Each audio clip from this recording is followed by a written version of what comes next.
Welcome to it, sports fans. It is Friday. It's the 9th July. A big weekend. UFC, football.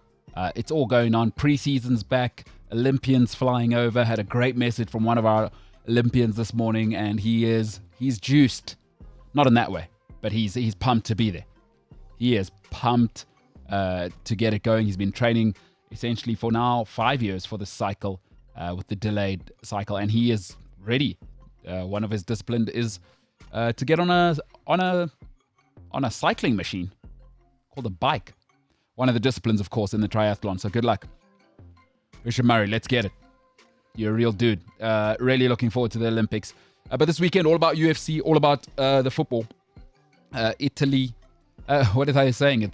It's coming home or it's going Rome, is what people are saying. That is exactly what they're saying. But hey, interesting show today. We've got the one and only Gareth Soldier Boy McClellan. The first L is actually capital in that whole situation, so we'll address that with him. Won't push him too hard. He's a human being who could seriously change one's life in seconds. Really looking forward to having him on. Of course, we'll talk Poirier and, of course, Conor McGregor. It's all happening. Conor in the purple shiny suit at the press conference. So it's lit. It's lit. Conor was on fire in the press conference. Like a dog in the cage, he says he's going to put him down. Quite incredible. The one and only Conor McGregor. All right, it's Friday. The one and only James Jimber Illingsley joining me this Friday as well. He's pumped up. He likes UFC, so you into it. We got Gareth McClellan, Soldier Boy, one and only. How are you feeling about that, Jimbo? How are you doing first and foremost? First and foremost, I'm doing great. Great. I like Tony. Sure. Tony the Tiger. Frosties before you. Listen, yeah. You would have loved Frosties. Do they still have Frosties now? I used to eat Frosties. So then you should know Tony the Tiger. They're great. I didn't know his name was Tony the Tiger. We've had this conversation before. Oh, have we? We have. Okay. I'm great. I'm excited for our interview. That's really exciting. Is that why you're excited? Yeah, I'm super excited. You sound it. Sound like a small child. You sound like a small child meeting their hero. It's quite something. What if it's as disastrous as when your brother met Eben Etzebeth? Well, then I can't say much because Gareth would probably soldier boy me through the floor. Well, he can't do it. He's going to be online, you know? Luckily for you, he's not coming to studio. His hands are registered weapons, bro. But we'll chat to him. Maybe he'll drive you and sort you out, you know? Does he know where the studio is? Pretty sure he's got GPS. Yeah, he's done well, and I'm pretty sure he's looked after his money. I'm pretty sure he's got data on his phone and can just punch in the leading podcaster in Africa's address. I went onto his Twitter and I found out the area because it says on his profile either where he lives or where he works is on his profile, the area, and it's not too far away from here. And it's also not too far away from where I live. Yeah, but he'd never come to your slum village because he's actually a classy guy. Yes. So don't worry about him coming there. You better worry about him Monday morning at work if you say anything. Still don't have damn Wi-Fi in my slum village. Very annoying. At this stage, nobody cares. I mean, you choose to live where you live. I'm just interested in Gareth McClellan coming here, Soldier Boy, and beating you down at the office. But that'll depend on how you treat him in the interview. You better have some respect, otherwise, this is one of your mates from the northern suburbs. You can just have a bit of banter with, you know, like a lot of young people think you can banter anybody, you know, not this guy. Well, you see, that's where I'm different, and we're different. Let's hear it. I was raised to respect your elders. Oh, really? You know, news to me. Okay. So there's not going to be much banter unless he banters first. Old Gareth McClellan. So is that what you're hoping? You're hoping a little bit later you can banter with your hero, Gareth McClellan? Well, he's not really my overall hero, but he is a legend. Yes, and I am super inspired by these guys that do UFC. I know it takes a lot, not just in terms of training, but just stepping out into the octagon. I've heard that like the audience and the crowd in these situations can be very sort of draining, so you have to manage that. There's the whole mental aspect behind it. So I give these guys props, like mad props. It is a unique sport, is that it's the one sport where you can't actually quit and just get out. Yeah. Because in boxing, you could climb through the ring. We've actually seen it where fighters have pitched up and they've had a fight with their agents or whatever's gone wrong before, and they let the announcer announce, and then they walk out. Even in boxing, you can walk out. This is truly the gladiator sport because they lock the cage behind you. So even if you were to want to get out, like it's a mission, right? Like the other guy could still get his hands on you. Like in reality, no ref is stopping, like these guys, like Conor, Poirier, Daniel Cormier back in the day. No one's stopping those guys. If he wants to deal with you and you want to quit, like it's going to take the guys probably 2-3 seconds to open the cage. These guys are human cockfighters. They are like if you look at them wrong in that cage and then you quit, they're not stopping because you've seen before, and it takes a different type of guy or girl, right? Is you've seen how they just pounding a person and the ref like stops. It takes like 2 or 3 seconds for them to stop. They'll always get like 2 or 3 extra shots in there, not because they're bad people. I don't think, unless sometimes you really hate the other guy and he said something, and then you get that extra 3 sort of cranial punches. You smash him in the temple 3 more times. But that's what they do. That's what it takes at that level. There is no room to. Huge respect from what I've seen, especially all the guys outside the cage and the girls. Huge respect for what one another does. But in there's no real quitting in UFC. You can quit and tap out or whatever, but you don't get to leave. Even when you lose in MMA, it's like you're still in there with the guy who just turned your body into a human pretzel. It's not incredibly rare to see boxers walk out of a ring and not have an awful lot of damage around their face. When it comes to UFC, I don't know. I don't think I've ever seen a fighter walk out of the octagon after a fight like not looking like they've just embarked on a quest through hell.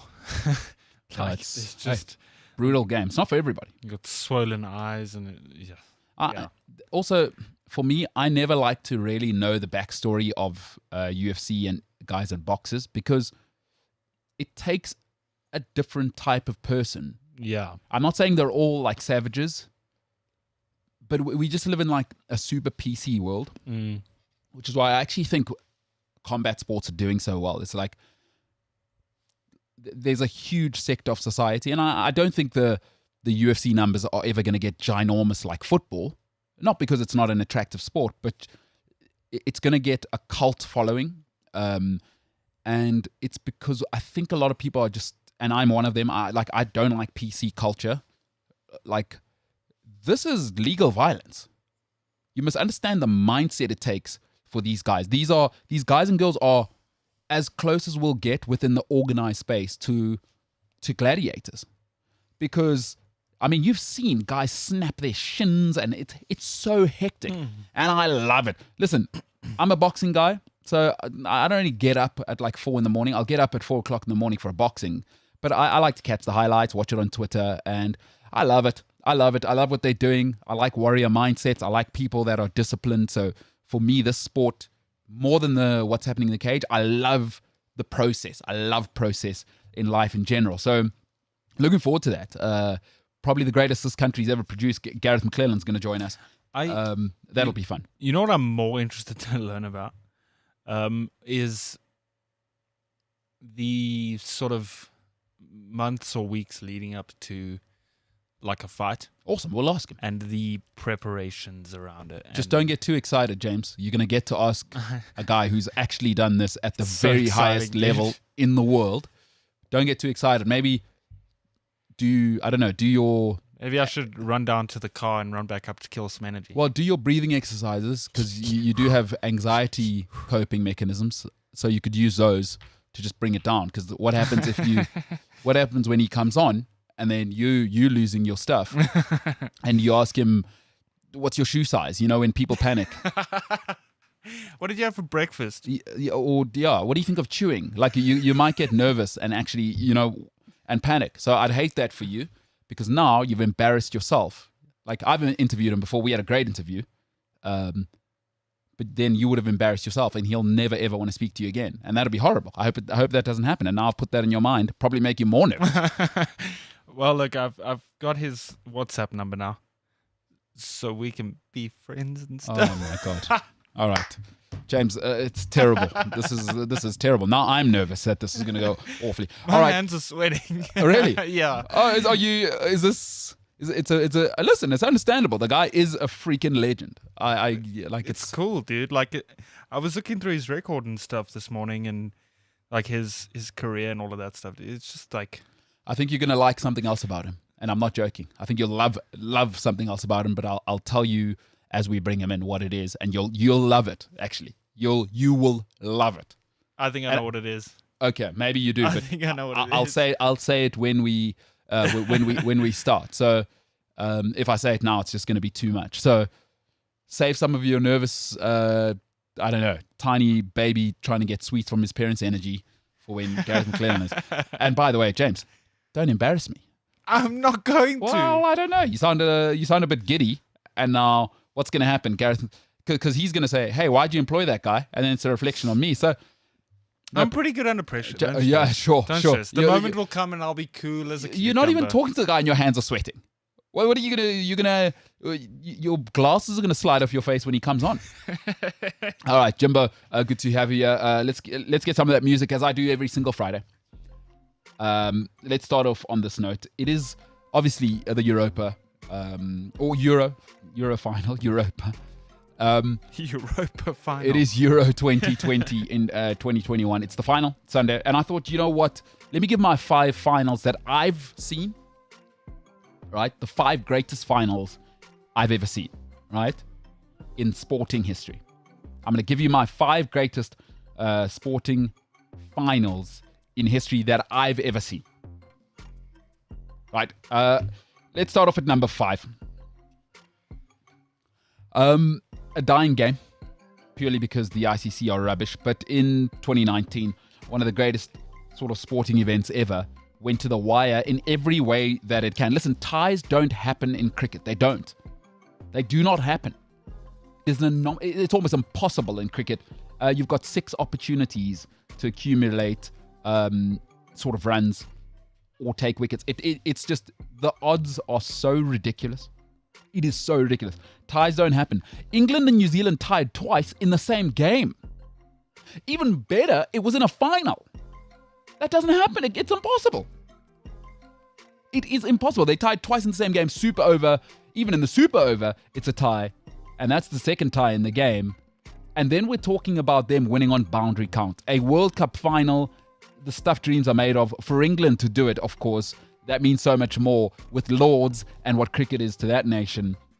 Painful for many. But at number 5, England winning the World Cup cricket final in 2019. I will never forget it. I was in Sweden.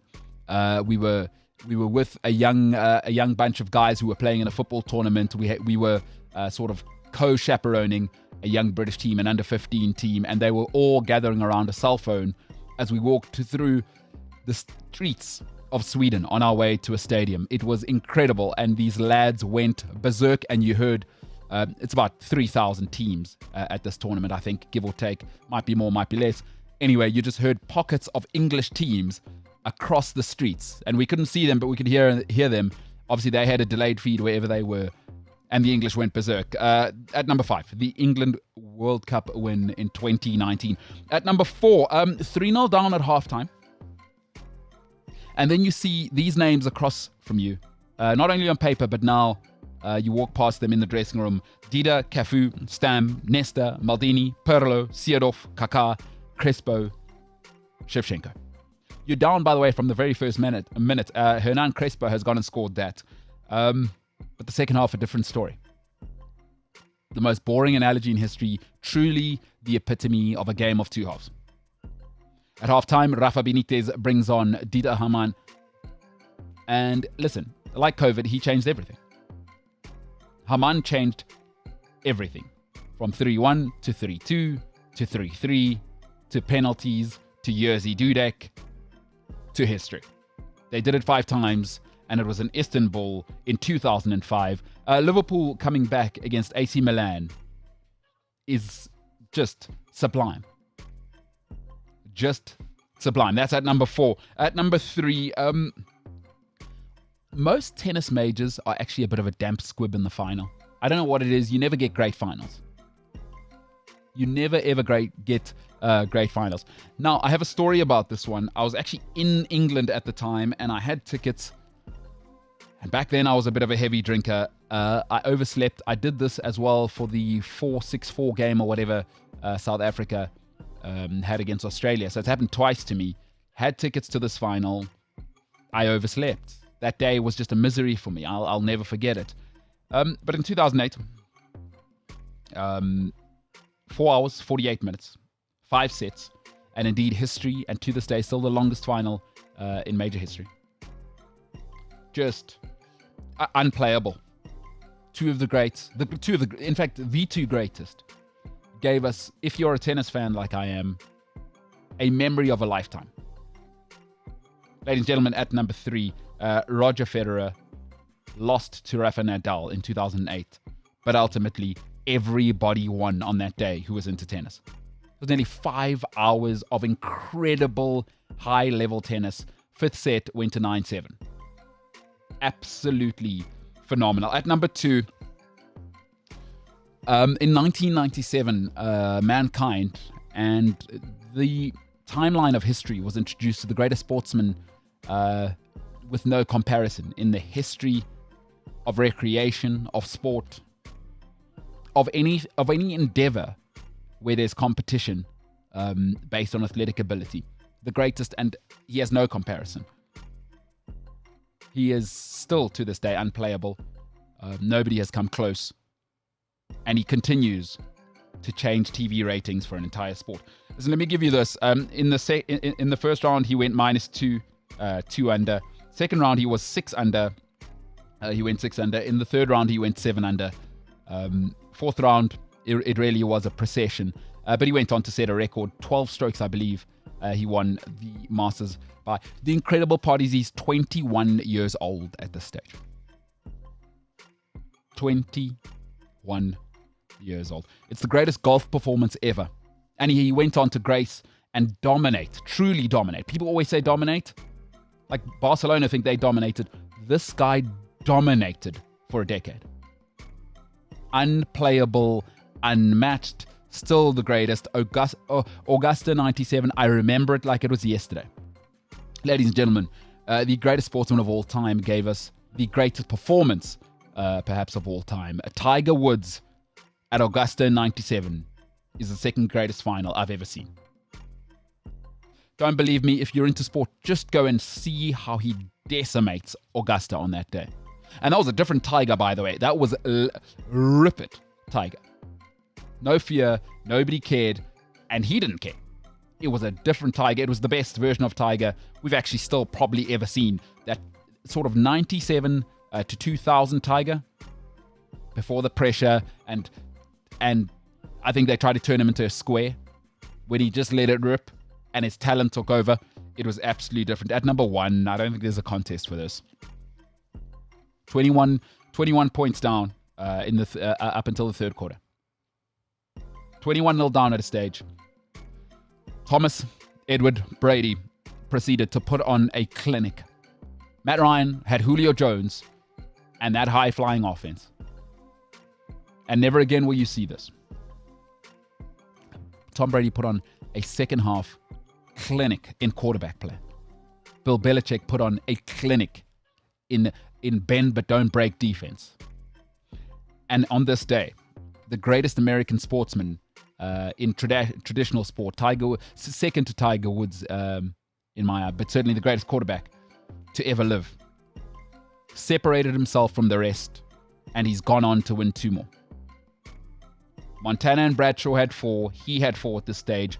But Super Bowl 50, in America's greatest and biggest league in history, was changed forever. This man separated himself from everyone who had tried in this league to surpass those two on 4 Super Bowls. At number 1, with no competition, Super Bowl 50, the New England Patriots coming back against what seemed an unstoppable Matt Ryan and Atlanta Hawks has no comparison. In terms of finals, to do that when the pressure's on, they were humming that day. I'll never forget it. I will never forget it. Quite incredible. The great Tom Brady at number 1 with Bill Belichick. Super Bowl 50, the greatest final I've ever seen.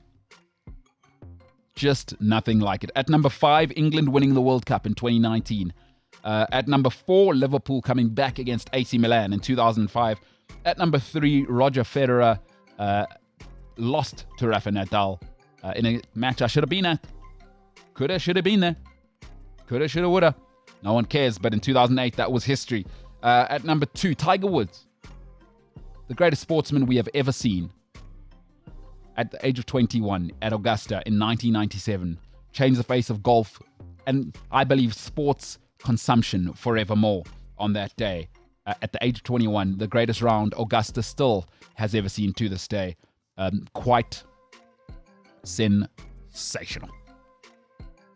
So those are my top 5. Those are my top 5. So, but we had Liverpool in there, eh? Still, do Liverpool fans still like kind of rewatch that? Yeah, that's all good. Thought I was a professional. Yeah, there's even a movie about it. I think it's called One Night in Istanbul, and it's about these fans that go to Istanbul. And then like stuff goes down, so they like struggle to get to the game, and there's a whole thing. Oh, is it like a docu-reality vibe? No, it's more like a comedy movie, like British comedy. Oh, so it's an actual movie, not I think it's called One Night in Istanbul. I watched it. It's not the greatest. Is it like a mockumentary? No, definitely satirical movie. Okay, so vibes. it's a film. But it's yeah, you barely see any football actually. But I mean, it's good to watch. I would have killed to be in Liverpool around that time, dude. Listen, I was in London then, so I was in the UK. Yeah, some night. I still, whenever I watch those highlights, whenever it like pops up on my Facebook or whatever, like it still gives me goosebumps. Yeah, I can't actually remember where I watched that game. Yeah. So do you still like rewatch it on YouTube just to feel good about yourself? Well, now and then? it was 2005, so I was 8. So it wasn't really a big deal in my life. But when I had found out that Liverpool had done this exceptional thing and they had won this trophy called the Champions League, and like they had come from behind against this team that had all of them, absolute legends of the game. It had all of them. It had all of the legends that have ever been legended. It was a moment. Is that when you started supporting Liverpool? Or? No, I started supporting them. Yeah, I guess you could say so. My dad went to England and brought back a Man United shirt and a Liverpool shirt for me and my brother. Okay. And was like, hey, Tristan, you're the favourite son, so you're going to support Man United with me. James, you're the outcast and the weird child. You get the Liverpool shirt. Yeah. Perfect fit. Exactly. And it wasn't really a big deal, obviously, at that age. But I think as the years went on, I always remember being like infatuated with Steven Gerrard. Michael Owen was one of them. Michael Owen. It's the boy. From Liverpool. Steve McManaman. No, stop. Steve McManaman. And then obviously Robbie Fowler. Robbie, no, he was before my time. Fernando Torres was a big thing in my life. I wore total 90s to play football in because of Fernando Torres. Hilarious. Who'd you have then? Like Fabio Aurelio and it was Alonso and Dietmar Hamann and it was Vladimir Smica and Milan Baroj, and what a terrible team. Like I knew those guys, and Steve Finnan. I knew they were legends of the game and like sort of legends of the club. They were part of that team that took us to the 2005. So I know that they are Liverpool cult heroes. Yeah. But I mean, again, I missed them by a couple of years. How am I going to explain to my kids, if I have them, that Jimmy Traore is a European champion and Eden Hazard isn't. I'm gonna have to explain that to my kids one day. What was that other guy's name? Steve Finnan is a European champion, right? John Honorese is a European champion. Well, I mean, he was a decent player. He could have played like at proper teams. Still no goal. I mean, that was a ghost goal, but okay, different. I'm going to have to explain to people. I'm going to have to explain to someone that. Was Jibril Cisse part of that squad? No. I think so. I think he's in that game, yeah. Yeah, then you do have to explain to people that. I can live with Jibril Cisse. Talented, just like a B-Tech Nicholas Anelka, Yeah, for sure. But Jimmy Traore, I have to explain to someone that he actually won a Champions League, and do we realize that Gael Clichy never did? Gael Clichy never won a Champions League. Do you know what I'm saying? Like, yeah. This is what I have to explain to someone one day. I have to explain to people that this actually happened. I have to explain to my kids one day that Steven Gerrard won PFA Player of the Year, PFA Young Player of the Year, was one of the greatest captains Liverpool's ever seen.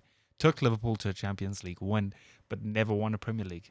You can live with that. I mean, you had to compete with Man City and Chelsea and United. It's like, I suppose so. Yeah, like that's okay. And you were born, and unlucky for Gerrard, he was born at the same time as Paul Scholes, Roy Keane, I think Frank that's Lampard, Claude Claude Makelele, Michael Essien, Kun Aguero. Like, that's fine.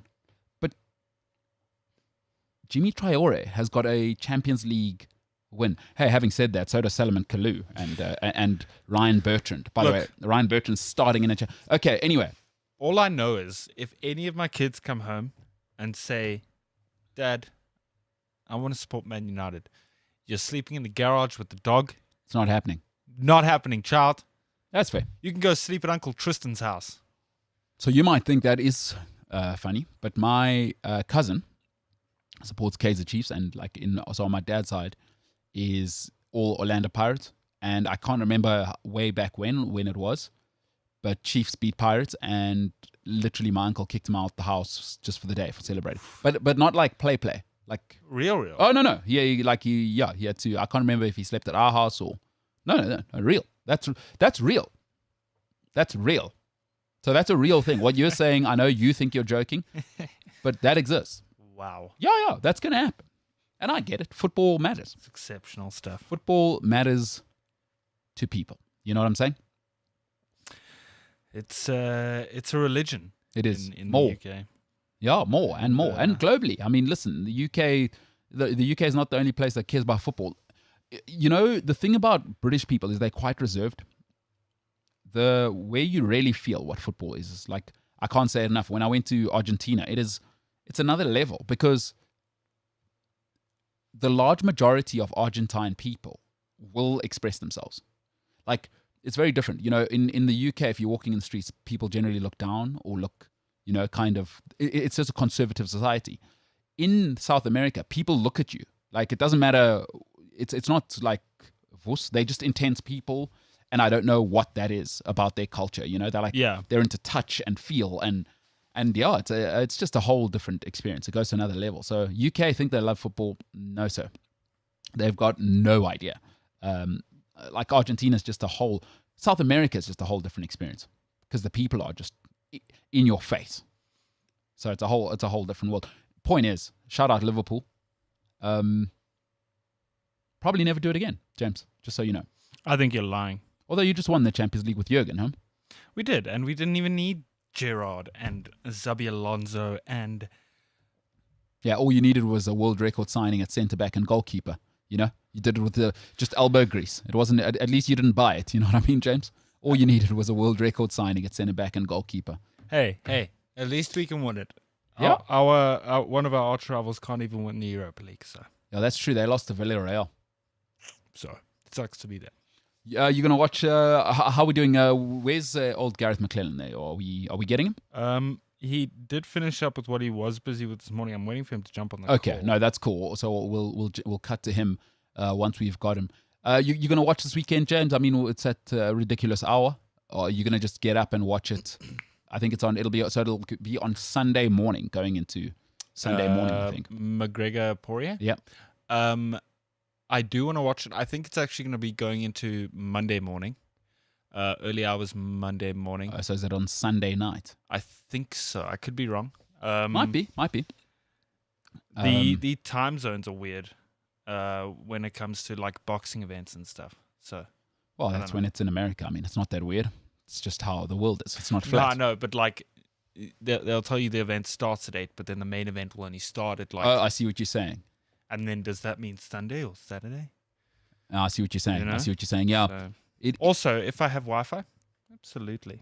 Listen, I got to tell you, it's one thing I love about where boxing's going, because that was a huge problem at a stage. But a guy called Eddie Hearn is kind of taking over boxing, and he will have the sort of undercard, you call it, and no matter what, at the time that he says the main fight is on, it'll be on.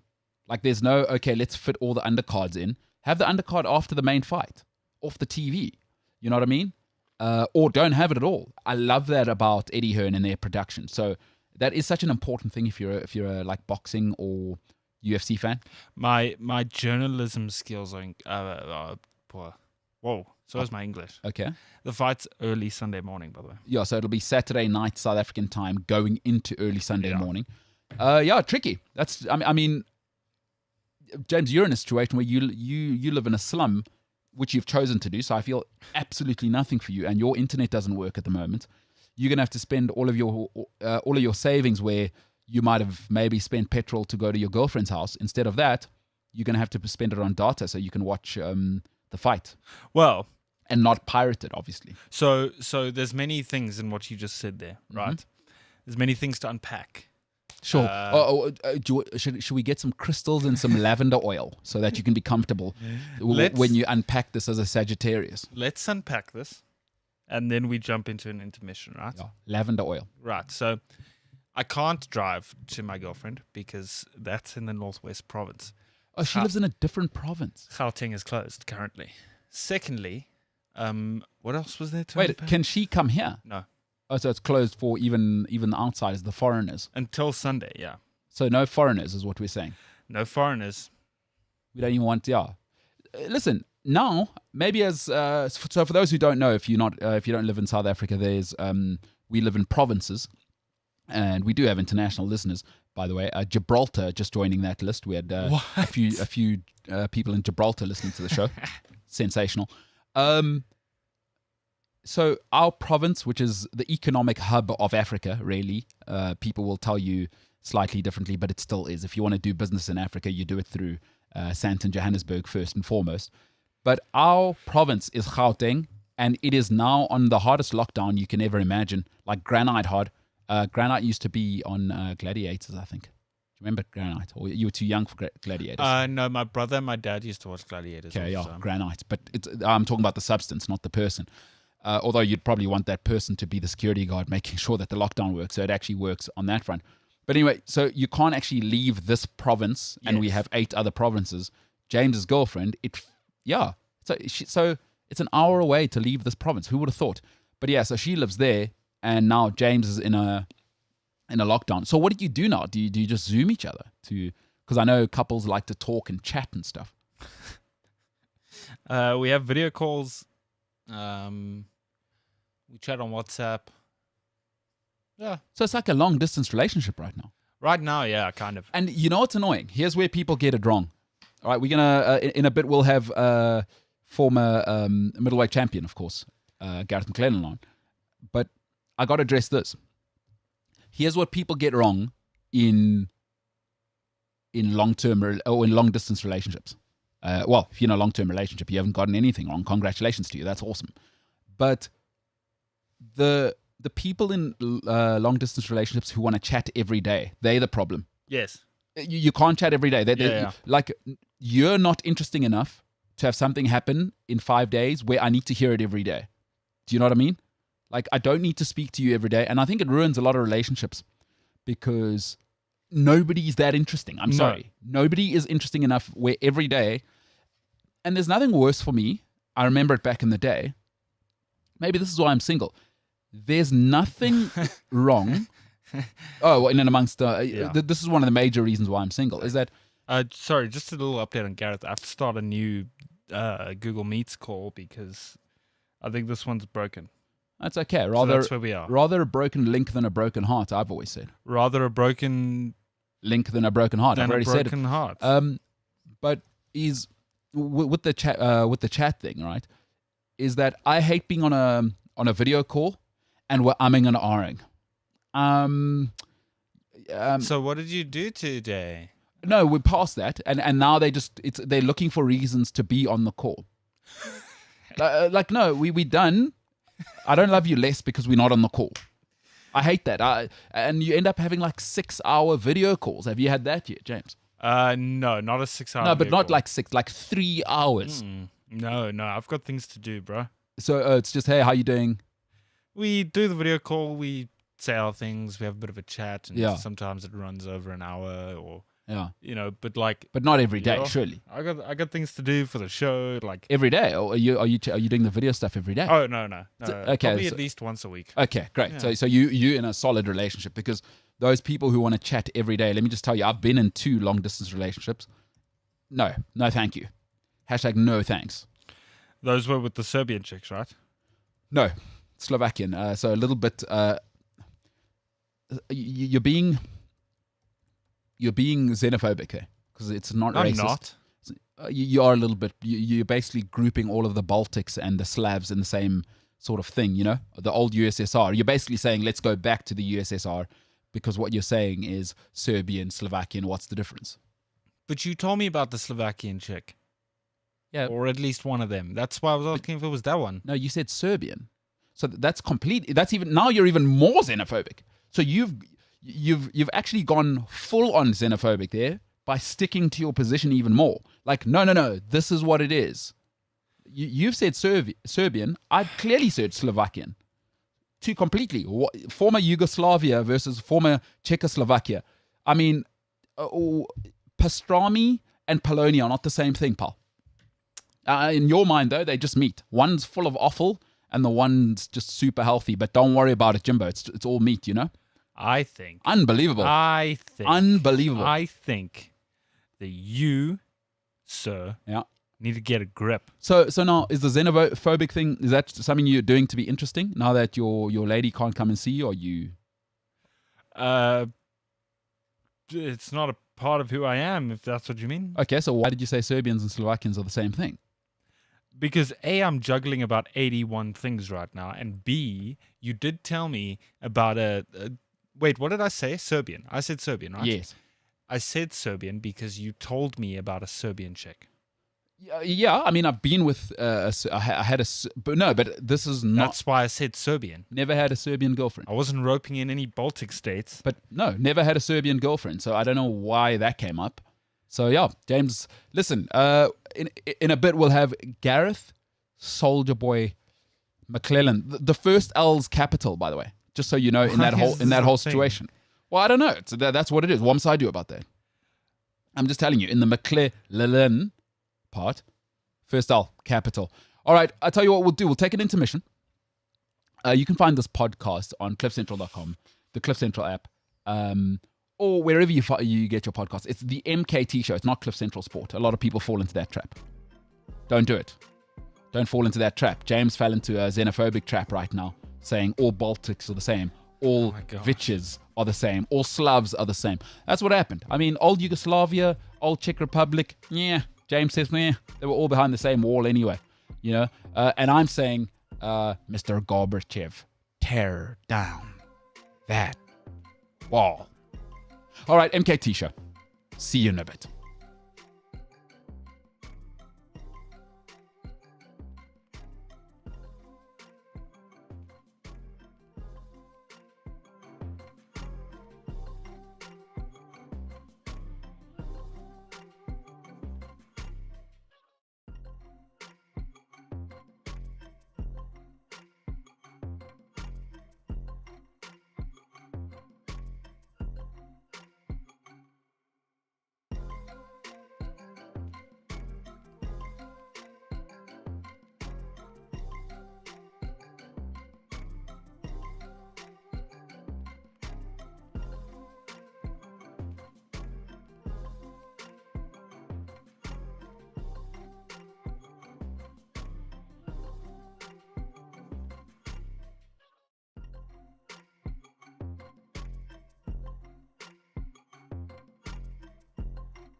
Welcome back to it, sports fans. It is the MKT Show. That's me. I'm MKT. You are MKT. So coming up, we're gonna get straight into it. We'll have him on the line, old school, but a real human being. I'm quite pumped up about this. So let's bring him straight in. His time's valuable, but a man who really one of the pioneers in our country in combat sport in South African history. Love having this guy on. Absolutely phenomenal. Absolutely phenomenal to have him on. So joining us now, ladies and gentlemen, former EFC middleweight two-time champion of the world, black belt karate and Brazilian jiu-jitsu, by the way. Double threat. The double threat. A man who is, and I'll have lots to say about this, I'm sure James will as well. A man who is a massive Liverpool fan. Oh, that's my boy. A massive Liverpool fan. We got to ask him this straight away when he comes on. Ladies and gentlemen, the one, the only, Gareth Soldier Boy McClellan. Soldier Boy, what's going on, pal? Hey, what's happening, guys? How are you? Yeah, no, we are winning and great to have you on. I'm sure you're always moving and grooving, man. Yeah, listen, if you stand still, you're not achieving. So you got to be able to make sure that you're constantly keeping yourself in the right conversations. Yeah, I got you. Listen, somebody says they saw you the other day and they say you still look like you could turn somebody into a human pretzel if you wanted to tomorrow. When do you train with your life and your family and everything that's going on? Are you just it's incredible. So a little bit different for me now at the moment. I'm running our family business. So I'm a working man, a man of the world and not a professional athlete. So a lot of my trainings actually has to get done pre-hand. We deal quite considerably with China and India and Thailand and Vietnam, and we've got factories all over the world. So our clock is a little bit different. I could potentially start taking some calls as early as 4 o'clock. So I'm in the gym. I'm in the gym at 4, and then 4 to 5 is my training time, and then whatever I've got to deal with after that gets done. But it's enjoyable because it's very quiet and there's a lot less distractions. You get through a lot more during the course of the day.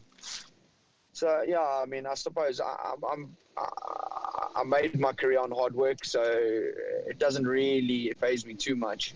I love it. I was listening to the podcast, of course, Soldier Boy, a part of the MMA Uncaged pod with CS Duplessis. And I was listening to you talking about just sometimes you want to get in a scrap. Does that still come to you? Like, obviously just because you're retired, it doesn't mean that animal goes somewhere to die. Do you still just like to get in there and get your hands on a human being and see if you can throw them across a cage? Yeah, look, I mean, you never lose that want. You never lose that desire as a competitor to compete. Fighting is an instinct that's in me. So, I mean, it's always around. It never goes away. Yeah, and then every now and again, I'm on the mats and I'm sparring with guys and I'm grappling and wrestling and whatever the case is, maybe some MMA sparring, whatever I feel like at that time. It sounds quite weird, but I still like to get hit. It makes me feel alive. So when I can, I put an effort in to be on the mat. A little bit difficult with our environment and work, and obviously with COVID, work is taking up a lot of our time. But yeah, that never goes away. It's always there. And actually, it's always hungry. Yeah, I love it. That wolf is always hungry, and you got to feed it. I love that. And as you were saying something there, I was just thinking about this. When somebody like you, I would imagine, and we've spoken before, and I know how much you love to help people, is when you want to help young guys. With some people, if you step in and you want to help guys, do you ever find guys that are, and I don't want to say scared, because I don't think anybody who does your sport is ever really scared, but do you ever find guys that when you come in, and somebody recommends you as maybe a sparring partner or somebody, do you ever see guys that turn it down? Does that happen to you ever? And I've always been interested in that.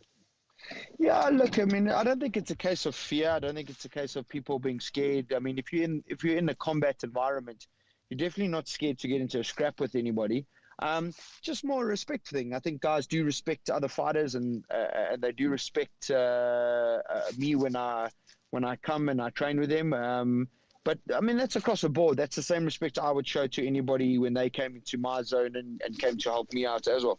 Yeah, no, fair enough. I like that. Now, Gareth, before we get into this, I'm glad you're not actually here because we discussed this before. I'm a Chelsea fan. You're a Liverpool guy. I got a Saints kid in here who can't actually wait to chat to you. So I wanted to get into this. Was number one, is your heart broken that Rafa Benitez has done the traitor's move to go to Everton? I wanted to get that out of you before we got into the action coming up this weekend. Look, man, it's his job. It's his.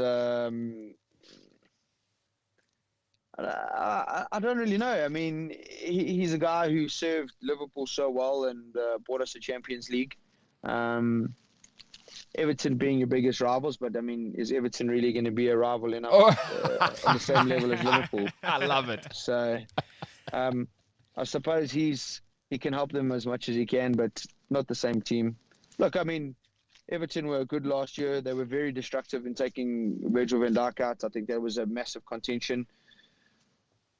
But it's Everton, man. They're not. I don't see them in the same conversation as a Liverpool or a Man City or potentially a Chelsea next year as well with Thomas Tuchel here. Yeah. I mean, European champions, no big deal. But I mean, you were a world champion, so a little bit better. I'd rather be a middleweight world champion. Listen. I think Chelsea did a good job to get themselves in that position, and I think once Tuchel came in, he took a very good team, but I don't see them having that same punching power next year. Oh, punching power! I like that. That's something we should get into. Let's get into sort of your game. But before we get into it, I was listening to this week's podcast, and obviously with COVID, as you said before, we've had we aren't UFC in this country, and we aren't America. And obviously the industry has suffered. And I was listening to Justin Ferrier talking about some stuff that you guys, I mean, obviously you and Justin go a long way back. And if you are in the combat world, South Africans certainly, and some internationals will know Justin. Do you maybe quickly want to talk to me about some of the great work you guys are engaging with and what Justin's doing for our local fighters? So another podcast champion, Big L podcast. They've teamed up together and they developed an MMA fund, which is designed to secure funds for the amateur teams to travel to world championships, potentially African championships, whatever the case is. It's a very difficult environment at the moment for any sport, I think. And MMA in South Africa, not as well established as a rugby or a cricket. It also doesn't have that government funding. It's a private. It's kind of run on a private platform with the EFC. We do have a governing body that runs South African MMA, but I mean they obviously in no position to help fighters and alleviate the pressure of funds to travel. There's the Worlds coming up now in November. And, they put together a really smart idea by creating this fund that they could tap into the community and get investment from them that could potentially, I mean, how long is a piece of string? I mean, it could take care of the whole team. It could take a portion of the team. It could take care of some of the financial burden of the travel. I mean, yeah, just a fantastic thing that they're doing. So I'm trying to support them in whatever I can, in whatever way I can, through raising funds. We chatting to some of the local gyms. We're chatting to some of the guys in the community and some of the fighters, and we're trying to put together a rock solid strategy that we can bring as much of the funds as we can in before November, so that we can potentially be in a position that we could pay for say the flights for these kids, or their hotel accommodation. I mean, I'm not sure where we will end up, but you won't know until you try, and you don't get an answer unless you ask. Great. So can guys contact your management team or go to the Big L podcast? How do we contribute, even if it's $50, guys? It's a South African MMA athlete fund. It's sammaAthleteFund.org. You can check them out on social media, Facebook and Instagram. Otherwise, you can get a hold of Big L Podcast, or you can get a hold of Justin Fury himself. Or if you'd like to donate and you can't get in contact with any of those, you can get in direct contact with me at Soldier Boy Inc. on any of my platforms. Yeah, just hit us up. As much help as we can get will be greatly appreciated. That's awesome. Listen, for me, I'm like, sport is one of those things where, especially combat sports, I think we got to be honest here, Soldier Boy, is that, to be honest, I come from a working class family, and I'm Xhosa in particular, and boxing changed the face of the Eastern Cape for the 80s and 90s. For those who know, you know what I'm talking about, is that gyms change communities. This isn't like golf, is gyms change communities. Not everybody's going to be Soldier Boy. What it does do, though, is get young men and women off the streets, and they are learning discipline and respect and all of those things. I love boxing and combat sport gym, whether it be karate, it be MMA, it be jiu-jitsu, whatever it may be, because I believe in it so much, because I've seen what it's done for sort of, for lack of a better term, delinquent in my family. It's taken them and shaped them into men that are now not Soldier Boy, but certainly that we can be proud of in society, and young women now, of course, we know. So I'll always support gyms. I love gyms. Doesn't matter what sport it is. So if we can, guys, just make sure to go support that. So thanks so much for that, Soldier Boy. But let's get to what we actually want to talk to you about. It's been a difficult time. We spoke about COVID, and I mean, you still have that fighter's mentality, and I know you know all the fighters. I just wanted to get this out of you before we get into the weekend's action. Do fighters at your level and the world-class level, do you guys need a fight and a sort of target to be on in order to train at your absolute peak? Or have fighters in COVID who have been fortunate enough to have enough sponsors to keep going, can they reach that peak level training without having that target? Because I'd love to know the psychology there. Yeah, so look, I mean, in essence, if you're a top level fighter, you should be remaining in fight condition all year round. You should be able to pull the trigger at any time. I mean, if you have enough experience in anything, you don't stop learning how to fight. You don't stop learning how to do anything. In the early stages, you obviously need to put more time and effort in to learn and develop yourself. But as you grow and you progress, your skills become more harnessed. You become more in touch with yourself. If you manage yourself over the year, you're always in fight shape. And then the preparation can be almost instantaneous. It could be 1 week, it could be 2 weeks, it could be 3 weeks, it could be 4 weeks, just depending on what you're willing to put yourself through. Man, that is interesting to hear. Now, you're going to be hearing the voice of a guy who, I think he didn't sleep last night. He's so excited to chat to you, Soldier Boy. His name's James. Jimbo, you want to go ahead and speak to the champ? Wow. So I don't have many in-depth questions. My one biggest question was the sort of overall preparation for fights coming up. They often announce the fights weeks or months in advance. But I wanted to sort of see from your side what actually goes into that preparation. Is it super intense for an extended period of time, or is it more sort of just getting that muscle memory back, getting back into sort of the swing of things? Well, if you're constantly developing and training your skills on a daily basis, we are always doing our skill sets. I mean, your daily routines will be mixed up between your jits and your wrestling and MMA-based stuff and MMA-based wrestling. So you're constantly developing. So those stay in tune all the time. The conditioning around the fight, getting yourself in a position where you can condition yourself to handle 3 5-minute rounds or 5 5-minute rounds comes through an intense program designed for a specific fight. It also depends on the game plan and what type of fight you're planning on fighting and who the fighter is. Physically, do you need to be faster? Do you need to be stronger? Do you have to need better cardio? It's all dependent on that specific that fight. So as soon as you know your opponent, you then start to structure your training program towards it. Yeah. Any chance of me sending old James here? His lady has said to me that he got a bit of a lockdown bod, and she's trying to get him in shape. Maybe a little bit of discipline. I don't know if you guys have any space that side, Soldier Boy. Yeah, look, discipline is not something that can be taught. It's something that you need to find within yourself. You hear that, James? So, I mean, you can always help anybody. Developing anybody is easy. You can always teach anybody to fight.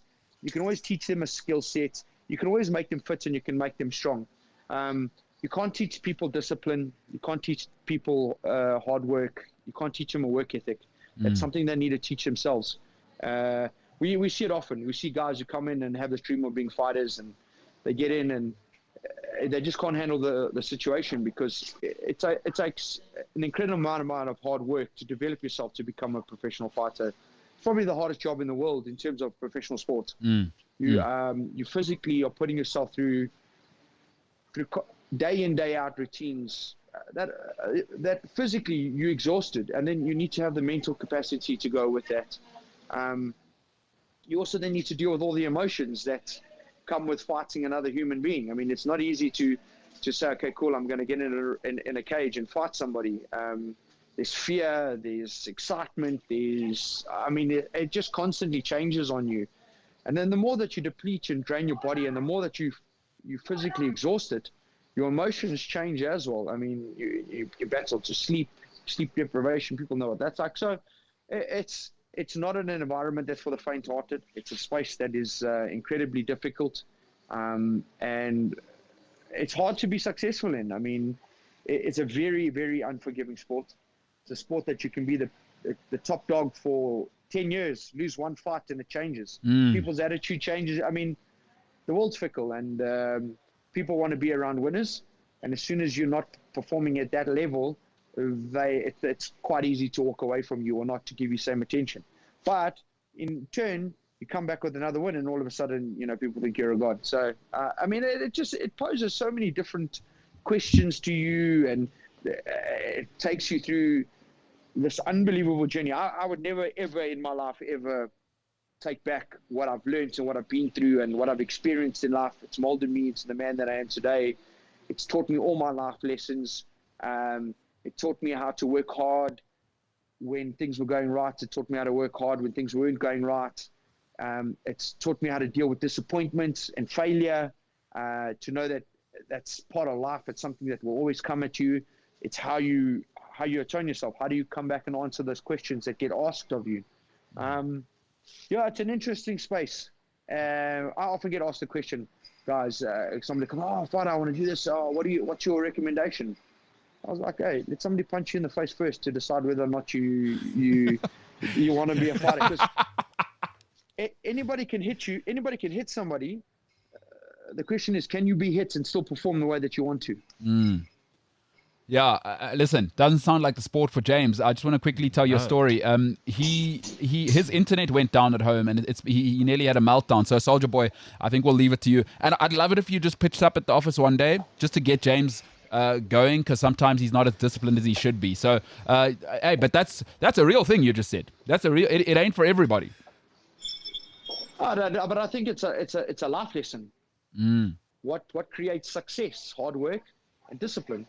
The two key pillars in any form of work or environment. I mean, if you want to be the best of that, you have to behave that way. You have to treat yourself that way.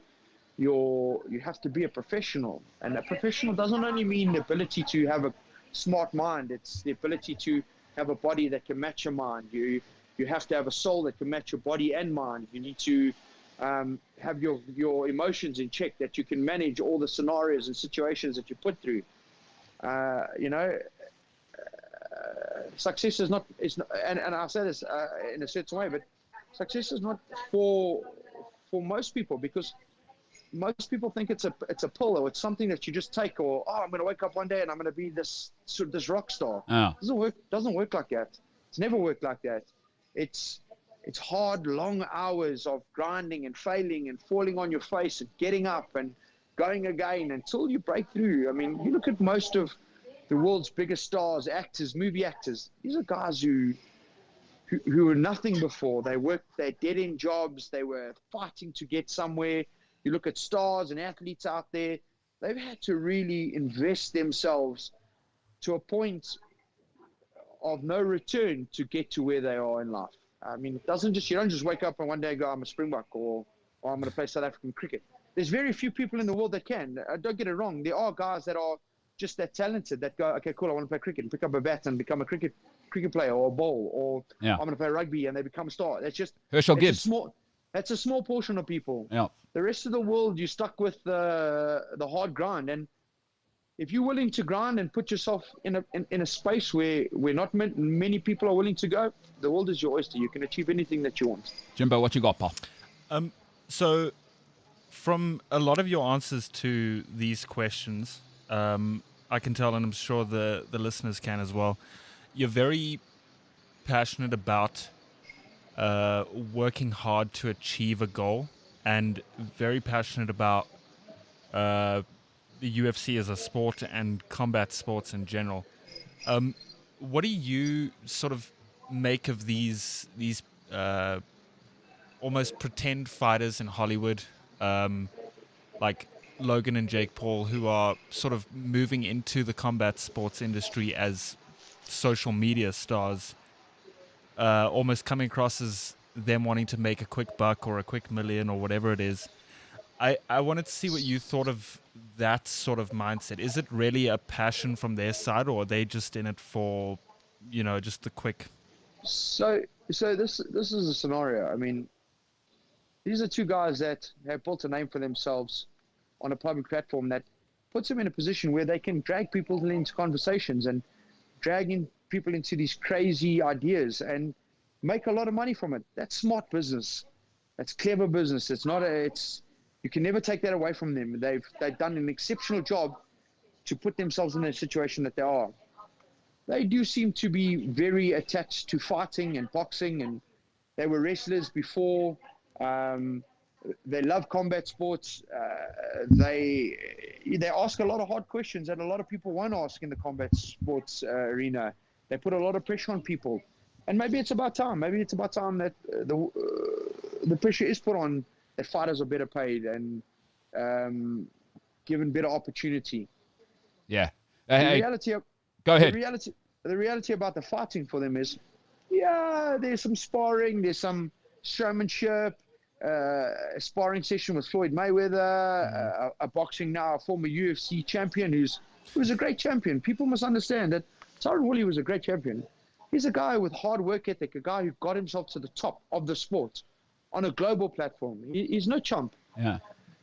How does he perform? I mean, man, the way that Ben Askren lost to Jake Paul, just to me, it was disappointment, because you could see he was fat, overweight. He didn't take it serious. It was a paycheck for him. Yeah, he looked like he was carrying triplets. I mean, I don't think Woodley's going to come into it like that. Woodley strikes me quite intense, like a little bit like you, actually, like intense and all about it, all in or all out, whereas Ben Askren's been doing the podcast stuff. So, that's an interesting answer, man. And listen, Soldier Boy, we could talk to you about all of this sort of stuff, and it's been incredible. Go ahead. I just want to add one thing to that.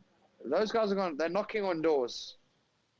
Just now somebody's going to answer the door that they don't like. I was going to say to you know. And then they're going to have to put up or shut up. That's just the way it is. That's how the fight game plays. You can build it on whatever you want to build it to a certain point. Then just now somebody's going to say, okay, cool, let's really see what you got. And he's going to be a killer. And then you're going to have to get in there and you're going to perform. And if you don't, you're going to look like a fool.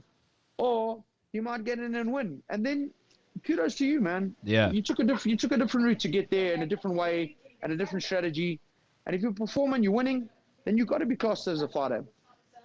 It's what I love about your sport. I always say it to people. I love your sport, and I love boxing, right? Is that you can't play boxing or UFC. Like, when they meet the real guy, I think that's when they're going to realize that, like you say, it's not built on anything, but the consequences are dire in the sport for guys like you and Woodley and Connor at the top.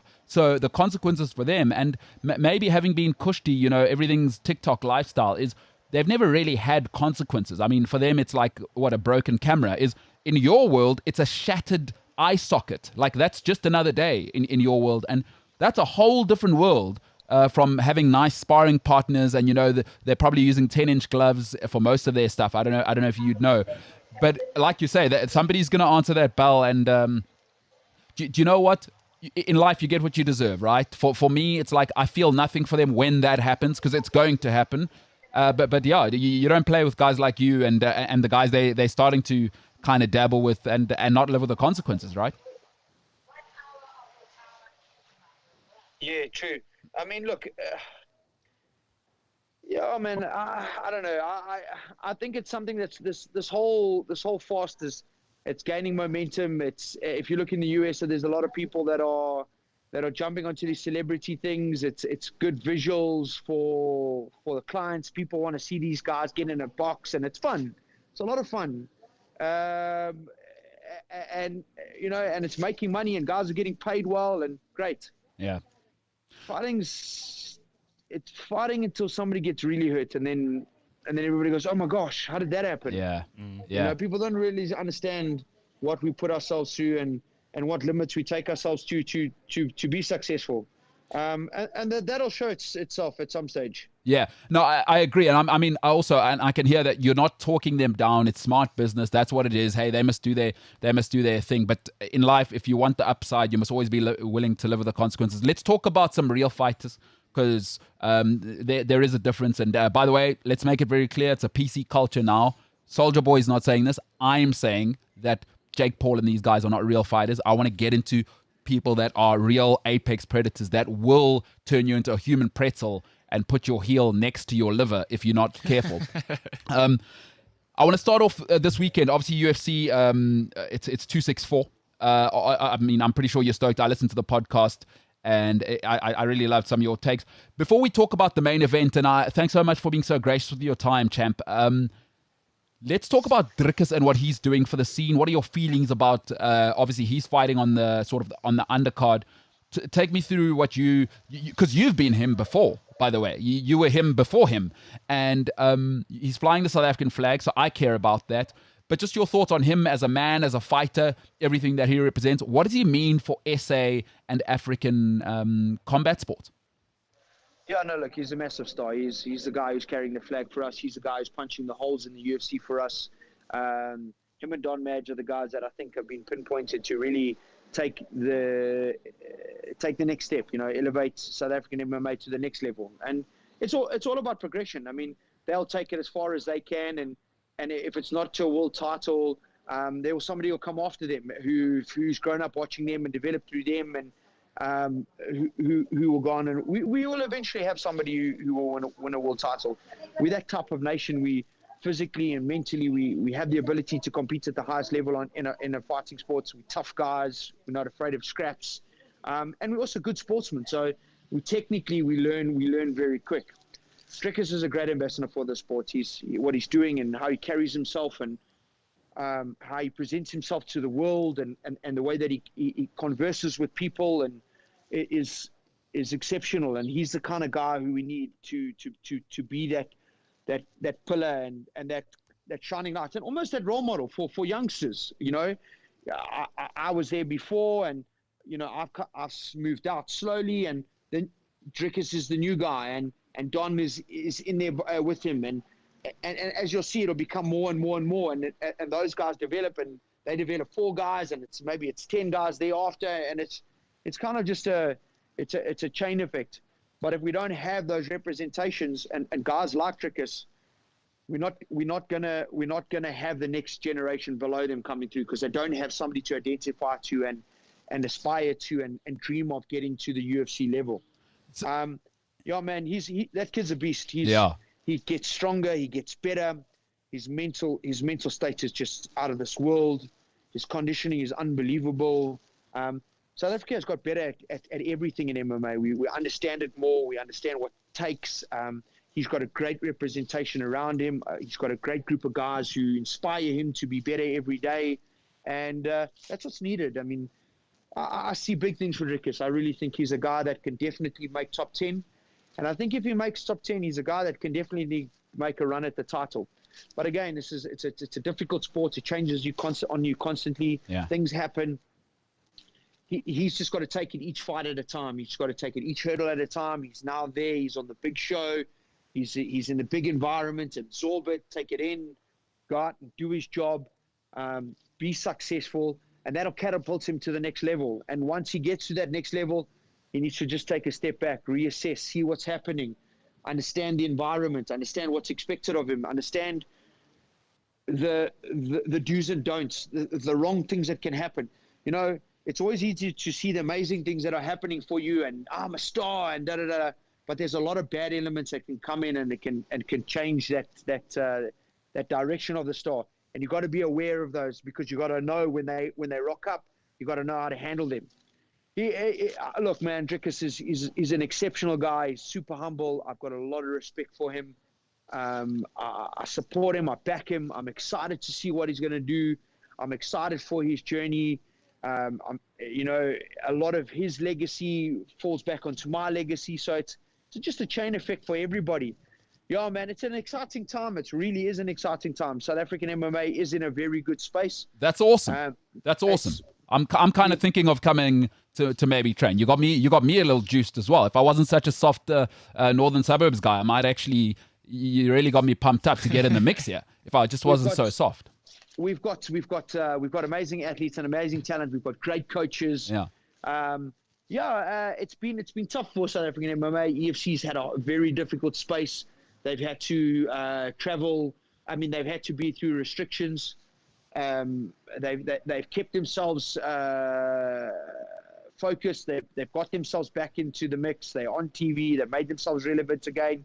It's going to take them a little bit of time to just find their rhythm again with fights and cards and those kind of things. And then that circuit will be happening, and the fighters will be happening, and guys like Drickus excelling on the international platform. And he's not the only guy. There's a few guys out there that are competing internationally and being successful, and they're the leaders. They're the guys that have got to push forward, and we've got to support them in the best way we can. We've got to give them the confidence to know that they have the support of the community. They have us behind them. No matter what the scenario is, no matter what comes out of it, we've got their back and they can be successful. I love that. And for those of us looking at Drickus, maybe, he's sort of that flame is starting to be, to grow. And no, man. Guys must get out there. They must support him this Saturday. No, absolutely. And but at 2 o'clock. It's on SuperSport. What are we looking for? I want to know. It's like, in terms of technically speaking, what sort of fighter is Drickus? Sometimes we just think an MMA fighter is an MMA fighter. You and I know it's not, because I'm an aficionado. He's a very physical guy. He can push the tempo. He can really drag you. He's the type of guy that takes you out to the middle of the ocean and he drowns you. He's well versed in all angles.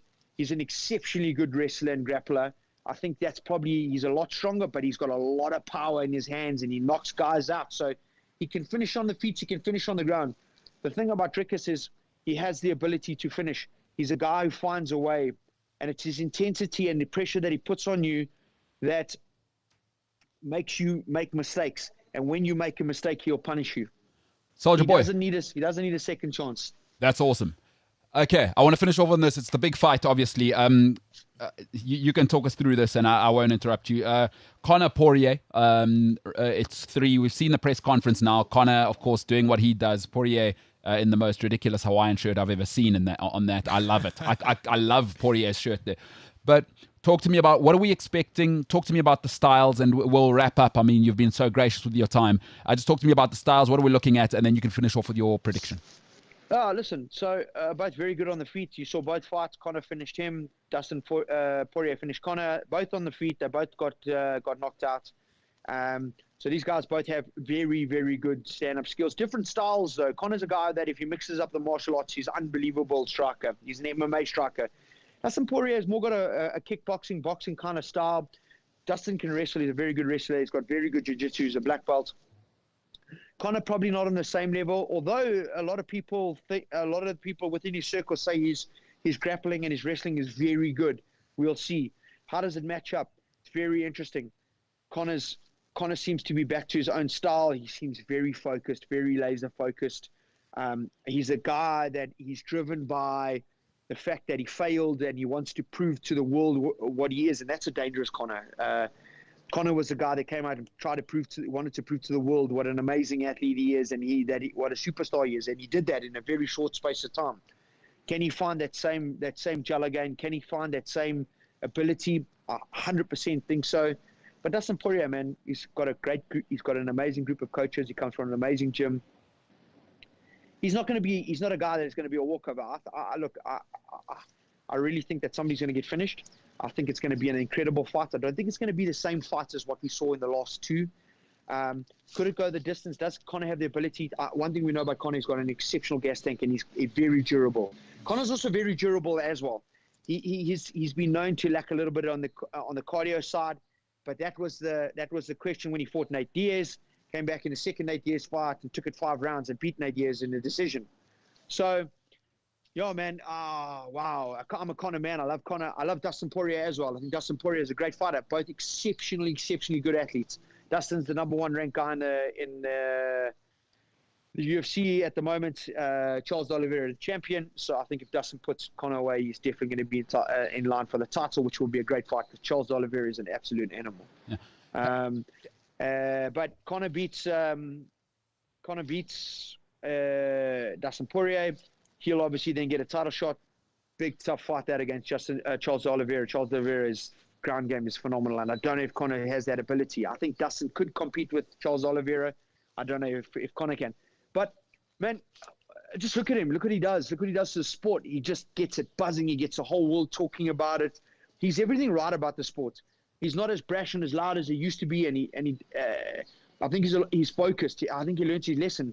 He's a guy who made an exceptional amount of money in a very quick space of time. He's the Forbes number 1 highest paid athlete in the world. That can often distract people and take them into a different time, space, and different zone. And I don't think he put the same effort in as he is now. I think it's all about response now. How does Conor respond? If he responds in an unbelievable way, then he's the star that he's always been. If he doesn't and he gets put away, he's going to start being labeled. There has been a guy who's not the same anymore. He's done, yeah, man. Like I said, cruel sports, and it can be difficult. The thing about Dustin Poirier, he's a guy that wins, he loses. If he loses, he come back better. Yeah. So he's a constant guy. He's a guy that'll be around. If he loses this fight, he'll come back. He'll rebuild himself, and he'll put himself in the mix immediately. Very interesting fight for the community. The card is unbelievable. There's some amazing fights on the card. Actually, one of the best UFC cards around. Not big, massive superstars. Stephen Wonderboy, Gilbert Burns, the co-main event. That's a cracker at welterweight. This is probably for the guy to fight for the welterweight title against Kamaru Usman. Title contention. Yeah, I mean, there's the Greg Hardy fight. No, that's not on this card. What else is on there? Oh man, I was talking about it the other day. We'll get James to have a look. Don't worry about it. It's a really good card for people to watch. Yeah, man, tune in. All right. Tune in, watch. Biggest thing, guys. Tune in, watch Dricus Du Plessis. He's South African. He's African built. Man, let's get behind this kid. Let's give him confidence because he's a confidence guy. When he's got that support and that backing, he elevates himself. And I think he's a guy that can go to the next level. He's a guy.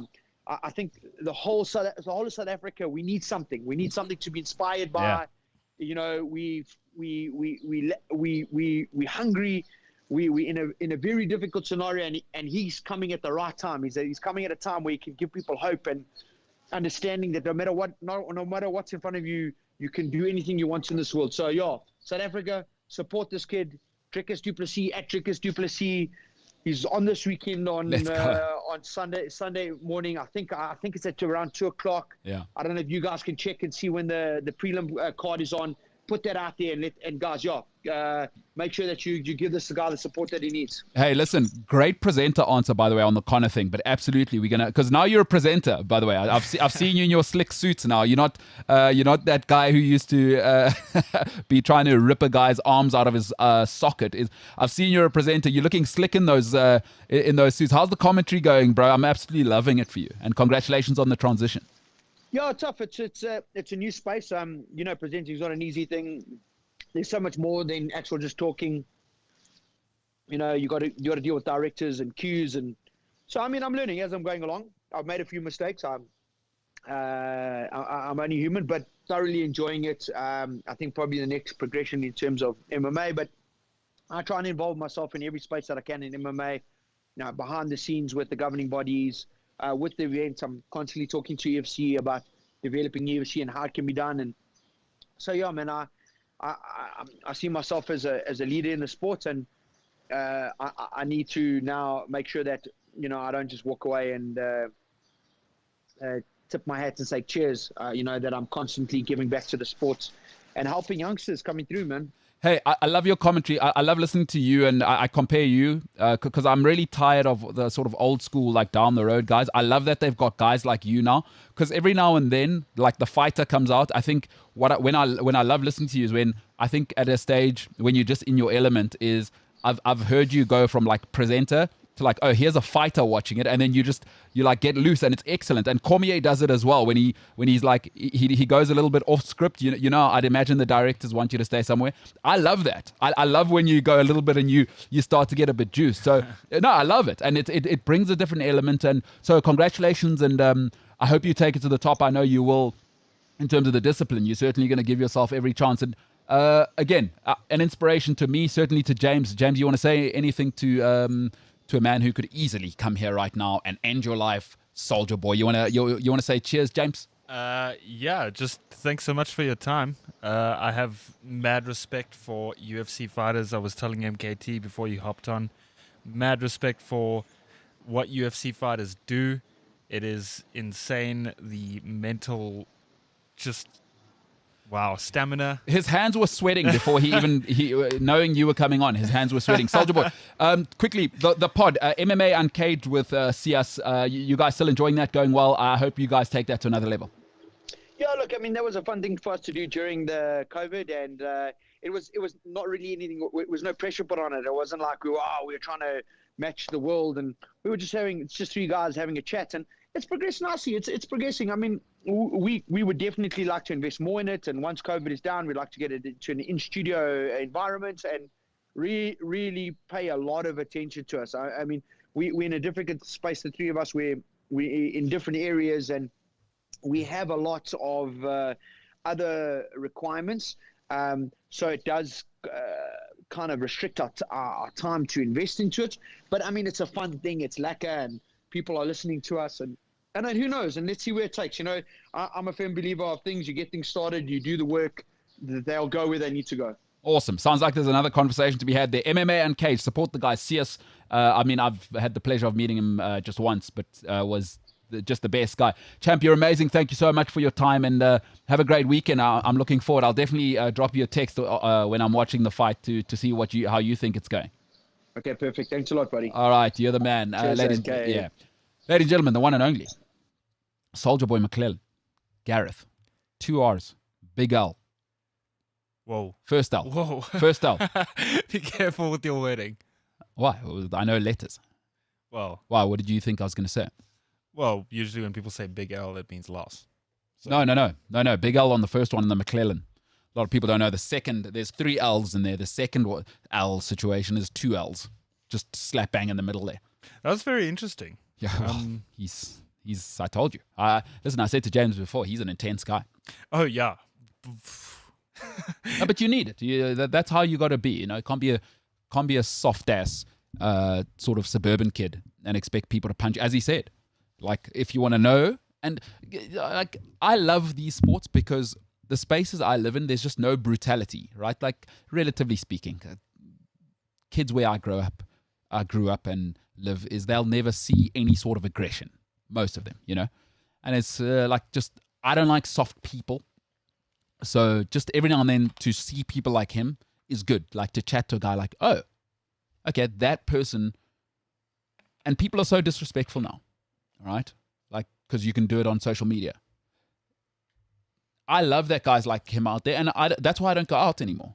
Is because people like him who look like normal people could literally rip your arm out of the socket in 2 minutes. Not even, in 2 seconds if you're disrespectful. And I love that because there's not enough of that in especially where I live, in the hoity-toities. Like where you live. Well, I mean, somewhere where you live, James. You live in the slums anyway. It's probably tough for you. But I love that. I love that intensity. I love that passion. I like that. And he's also an apex predator. Like you've heard, the guy trains at 4:00. Now, I try and speak to people about that all the time. I mean, he's training at 4 a.m.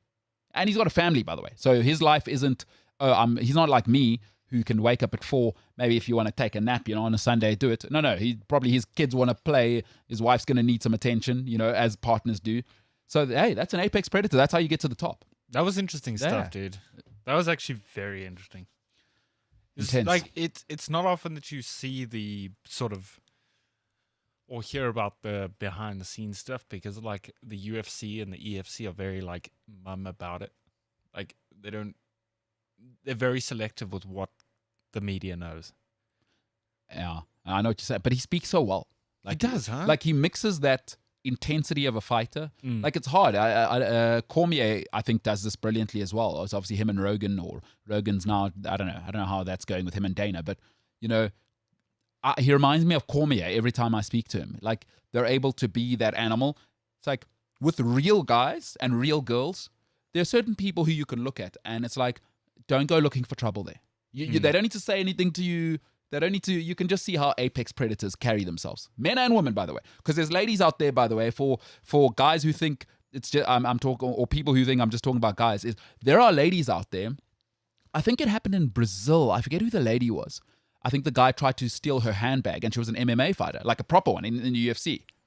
Changed his life immediately. The guy tried to grab her handbag. She changed his life immediately. It was on like ESPN. It was fantastic. So these people are out there. Jeez. MMA fighters are so real. These MMA dudes are walking around out there looking like computer programmers. Be careful out there. Don't be disrespectful. Real life's not Twitter. Except for Gareth McLennan. No, he does not looks like a machine. Yeah. He's the guy who would look at you, and it's very clear there. You have a choice here. Be respectful, or you're choosing where this is going. Yeah, be respectful, or you'll see your ankle bend in a way it shouldn't. But you heard him talk. I think with him, it's like, just be respectful. Like he's not even going to make the threat. Just be respectful, because he's going to be respectful. Because most people who can fight, or let me say, the people I know who can actually fight, because I know some people you don't want to catch them in a dark alley, because honestly, they'll take you out, right? Is like, well, I've got Gareth's number now, so bring it. Who's Gareth? Gareth McLennan. 2 L's. 2 R's as well, by the way, on that Gareth. Yeah, Google Translate did correct me every single time I searched his name. It's 2 Gareth. 2 Gareth. 2 R's, 2 L's. But anyway, it's like, guys like him, you can hear how he talks. You'd expect he'd like be angry. People who can fight they're not the big talkers at the gym. It's like these gym oaks in the north, but say you're looking at my chick, bro. Yeah, you know these types of guys. Yeah, that's not MMA guys. That's not guys who can fight. Guys who can fight they don't say anything until it's time to fight, because they don't want to fight. Forget the legal part. Is they about discipline, right? They're not about.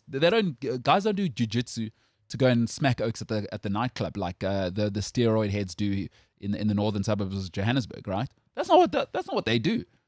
But if you're not going to have respect, well, you chose this now. And now, boom, your ankle is by your left ear. Yeah, your ankle is actually... And I love it, dude. I'll be honest with you.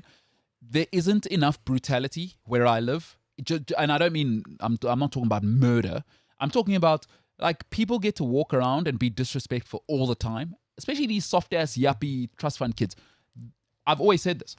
Where I live, I wish there was a center where every day would start off with northern suburbs yuppies getting a slap in the face, because it just doesn't happen enough and they're just disrespectful. Gareth McLennan needs to be that guy, and that type. Every time I hear at a nightclub that an MMA fighter just smashed someone in the face, I love it.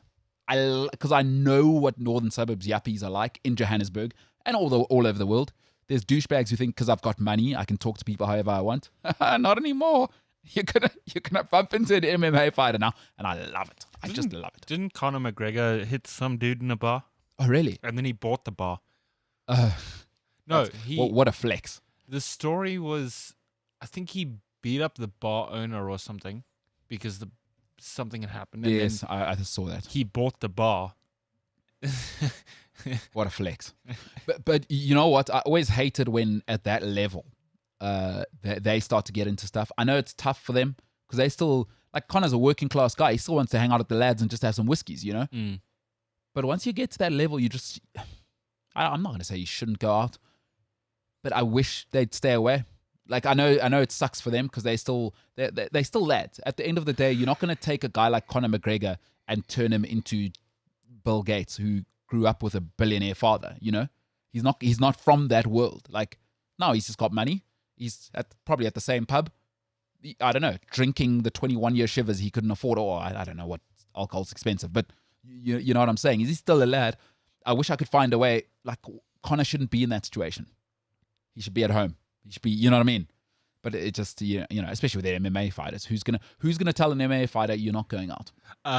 Well, look, it ain't gonna happen. Gareth is most certainly not someone I would. Listen, it's the old Mike Tyson thing, right? And you know, tragically, it killed him. Obviously, when his trainer died, like nobody else could keep him on a leash. And hey, that's what happens though. Is people are going to get smacked in the face, and I love it. Gareth McClellan. So shout out UFC 264 this weekend. So you're going to stay up, get in the mix, get some popcorn. Well, you're a snacks guy with sport, James? Absolutely. Do you still eat in bed? Do you still do that disgusting thing where you're eating in bed? Answer the question, James. Oh, you still do. It's revolting, man. I didn't even answer the question. But I can see the shame. You know what happens when you assume? No, but the shame. No. Shame in your body position. No. Oh, so you don't eat in bed? No. Anymore? Is that what you're saying? You know what happens when you assume? Generally, I'm right. You make an ass out of you and me. Oh, my gosh. In case you didn't pick that up, that's how you spell assume. Yeah. Okay, do you still eat in bed or not? No. Well, that's a lie, because I could hear how you didn't say that with your chest. Define eat in bed. You're in bed and you're eating snacks, like biltong and what's next to eat? Okay, let's maybe start there. What if it's a case of like I was in the kitchen and I got me my biltong or whatever it was, and then I walked to the bedroom, but just with like some of it in my hand. Oh my God. And then like I sit on the bed. And oh my Lord. But it's only like a handful. I'm not sitting there for hours eating a 6-course meal. The bedroom is for sleeping. Eat in the kitchen. What is wrong with you? Because the crumbs are everywhere now. They're like, I know you, and you said, I'm not a messy eater. You are the worst type of person. You are the worst type of person. It's like, it's the person who, I used to have mates who, if I got in their car and put my seatbelt on, they're like, oh, why are you doing that? I'm a good driver. Like, shut the hell up. It's not about you. Do you know what I mean? Is like, how careful are you? Who are you, Michael Schumacher? I always used to say to people. Like one friend of mine in particular, like I just stopped driving with him. Like, okay, fine. I'm not coming with you. I'm going to do what I want to stay safe. You're the worst kind of person. I'm not a messy eater. I imagine you say that to people. How am I the worst kind of person? You know, there's like murderers and serial killers on the streets, right? I think eating in bed is definitely in that echelon. People eat in bed. They're just monsters. Does your lady eat in the bed? Have you ever asked, like, because I'd have a problem with it as a person. I don't think so, no. Yeah, because that'd be a problem for you, because now you're caught up in it because you love her. You don't want to, like, oh, one-way street to break up town with me. Eat the people who, let's have snacks. Where? Let's watch a movie in the bed with popcorn. Get your clothes, leave. You're an animal. Why must she get her clothes? Surely she has her clothes on her. Well, no. I mean, like, she could be in pajamas. We're going to watch a movie now. You know, in the bed. Yeah. What do you think? She's got her Chanel shoes on and her handbag to just lie on the bed. Well, you just made it sound like... Like what? There's certain images I don't want in my head. It's fine. Unbelievable, James. Why is your mind in the gutter all the time? Because I'm a 24-year-old male. What do you want from me? What's disgusting is people who eat in bed. Actually, I'm glad we brought this up. So you still eat in bed, James? Just eat, you've got a double-story apartment with the loft. Eat anywhere but the bedroom. It's sick. It's gross, man. Thank you. All right. Oh, not just you, by the way. Sorry, don't, James. It just so happens that you're representing those people. So I don't want you to take all of the pressure, all right, for all of the people that eat in bed. I may have presented it like you're the worst kind of person on your own. So you could probably distribute that worst kind of person in and amongst the I'd imagine 60, 70 million people on earth who do what you do. You know what I mean? Ironically, do is also sleep. Hey, you take a bit of a do stare, James. Isn't it also the other Poop? Yeah. Yeah. But it's also, your mom ever said to you, you're going to have a little do stare, James? Do you remember that? Probably when I was about -3. That age, huh? All right. People who eat in bed, you are monsters. You are disgusting. Stop it. There we go, James. I've said what I've said. Update on James's internet. He is still living in 1837. He might as well, You reminded me. as well have the wheel being invented right next to where he lives. Folks, I've told him this before. I've said it on the podcast. I hate to say it again. You know what? My mother used to say you can never say a good thing enough times. He lives in a slum village. James, move out. You can move to the next suburb, or it's like suburb next to you. It's one of the nicest suburbs in Africa, and you can find an apartment. And that's not an exaggeration. It is one of the nicest suburbs in Africa. He could find an apartment there where stuff will work all the time because the municipality actually cares. Nope. Still wants to live in the slum village he lives in. You reminded me. I'm actually WhatsApping AfriHost now to get answers. Oh, really? Yeah. Because I wanted to do it at some point today before I went home. Cool. Give us live updates of how that goes. It's probably not going to go well because I'm speaking to. Thanks for your patience. You've been now connected to Delisile. Okay. Look, maybe we'll get an update at the end of the show. How about I'll that? give you an update. Yeah. Because are we going to do what? Social media now, James? Yeah. Yes. What's happening on the socials? I will tell you in 1 second. Let's get into some socials. Let's see what's live happening on the socials. Gareth Soldier Boy McClellan, somebody who, wow, UFC fighters are awesome, dude. Are they? Yeah, they're cool. Like MMA dudes are, and ladies, they're cool. Okay, socials. Fury versus Wilder trilogy fight set to be postponed. Again, so there's that. The British media are having a field day because England are in the final. It's coming. It's coming. It's football coming. It's kind of becoming annoying. Yep. Let's go back to UFC because we had a UFC chat. Jealousy wants to know how she can assist me today. We had a UFC chat. There are a lot of fights happening on Sunday. I don't think Dricus's fight is being televised. Undercard. Or it may not make South African screens. It's part of the preliminary card. Yeah. So I think the fights that will be televised are Dustin Poirier, Conor McGregor, Gilbert Burns and Stephen Thompson, Tai Tuivasa and Greg Hardy. Pretty sure he's actually a WWE wrestler. No, Jeff Hardy, wrong guy. Right. Jeff and Matt Hardy. So Irene Aldana against Yana Kunitskaya. And then Sean O'Malley versus Chris Martinez. So those are the main fights. Is there a more Irish surname than O'Malley? Sean O'Malley. Spelled S-E-A-N. How Irish? The most. He's more Irish than Connor. Yes. Connor. Did you see the press conference? And yesterday. Connor's so ridiculously Irish. The accent is actually... It's almost like he's an actor playing an Irish person. It's actually too Irish. Do you know what I mean? I feel like when he gets angry is when he's most Irish. Connor. Let's put him in the cage. Connor Chucky McGregor. It's Conor McGregor. Catholic. He's Catholic.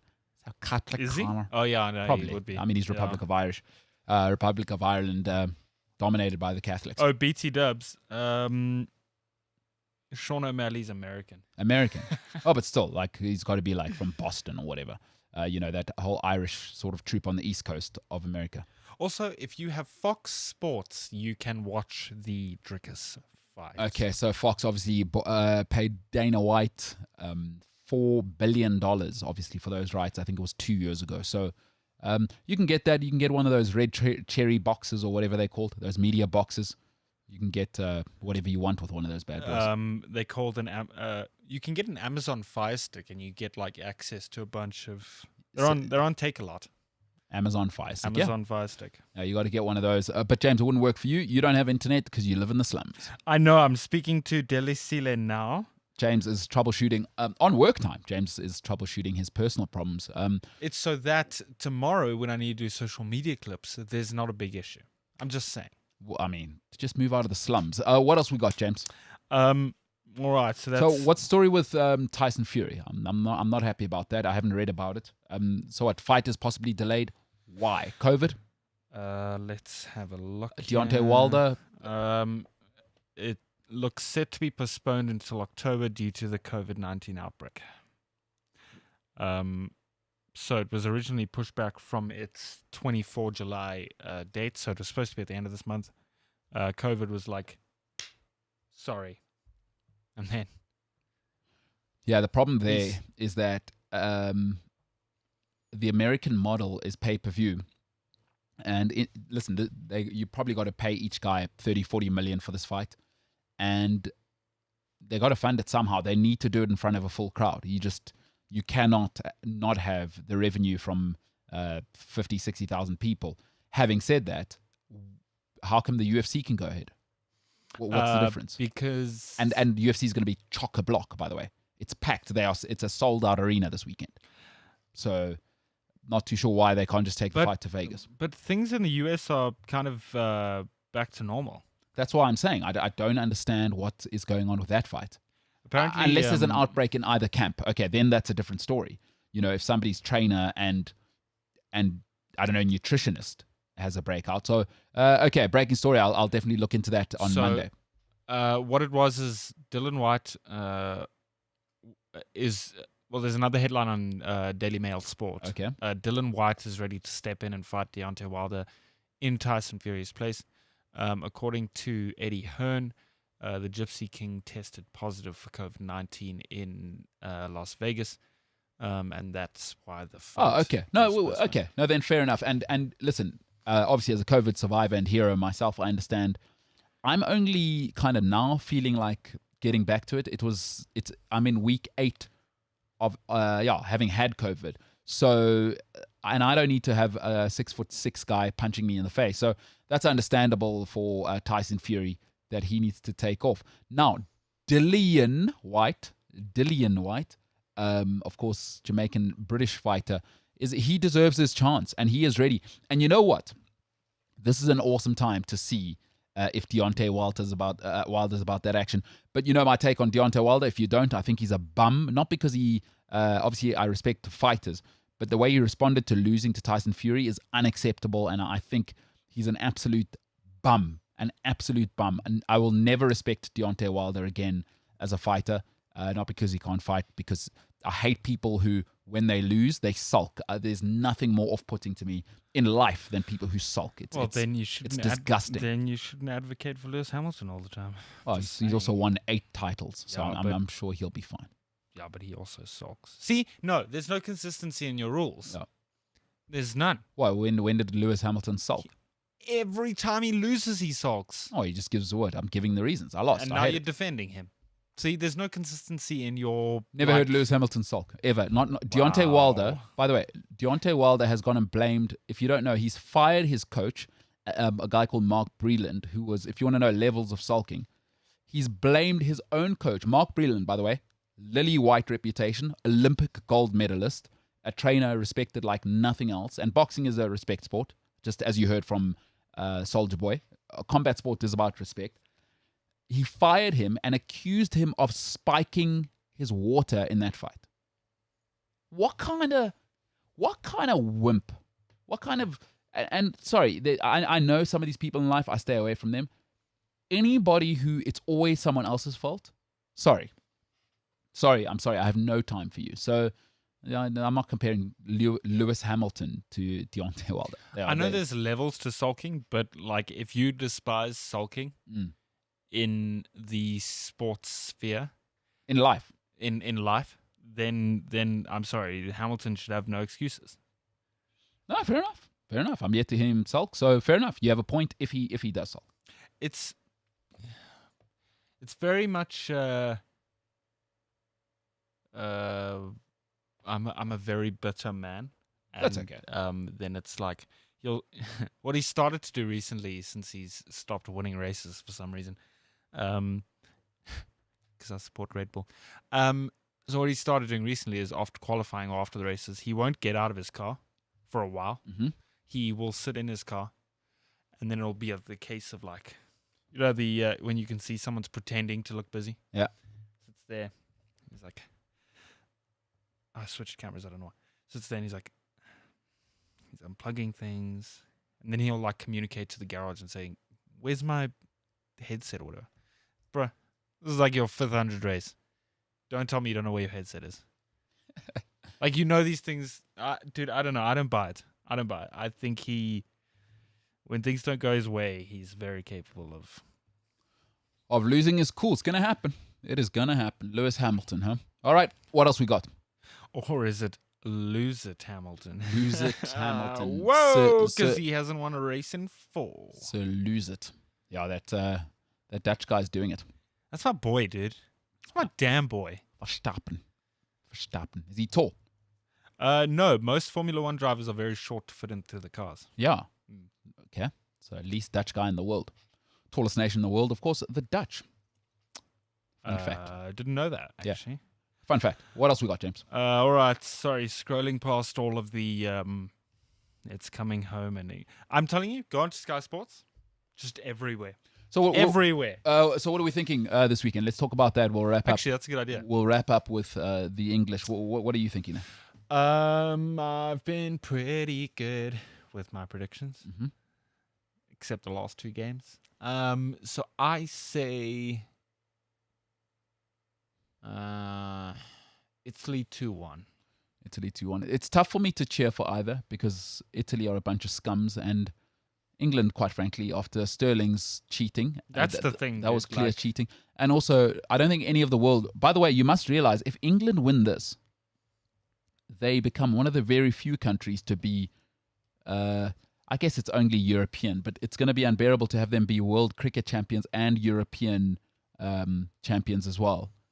And that's going to be unbearable for everybody. So I'm actually not sure. Probably I'd prefer Italy, but they just... like Immobile is the epitome of scum, although Sterling matched him with that dive. So it's tough for me. It's tough. I'm going to have to sleep on it. I can't decide. Whatever happens is I'm taking the lesser of 2 evils and rather being happy for either team. As much as I want Jordan Henderson to come home with a Euros medal and all of that stuff and a trophy, and I want the Liverpool players to do well, and I suppose they did terribly this season. After 55 years, the English deserve something. But I genuinely cannot get over the Sterling dive. Also, after the show yesterday, it started on social media. You're a trendsetter. What's that? The people have spotted an extra ball on the field all over like the tweets. Oh, really? Yeah. Yeah, but anyway. I can't look past it, dude. It's annoying. It irritates me. I have so many thoughts and feelings.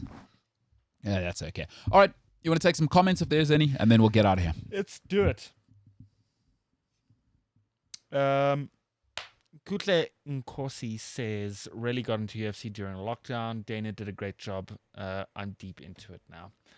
That's also roughly where I got into UFC, actually, during lockdown. I love Dana White. I love people who disrupt, and I like people who ask for forgiveness instead of permission, because they change the world, ultimately. It doesn't matter what field of life you're in. And it's not for everyone, because some of the pushback he got, obviously, from social media and the rest of the soft world the world is getting softer and more comfortable. Everyone gave him pushback, of course, for relaunching, but ultimately you have to say, between the NBA and Dana White, they were the first people to come back, and the Bundesliga football. But Dana White was the first person to push for fans and push for the sport to be back and push for bubbles and push. And he saw the opportunity that boxing was sleeping, because boxing is it's as badly run as cricket and rugby internationally.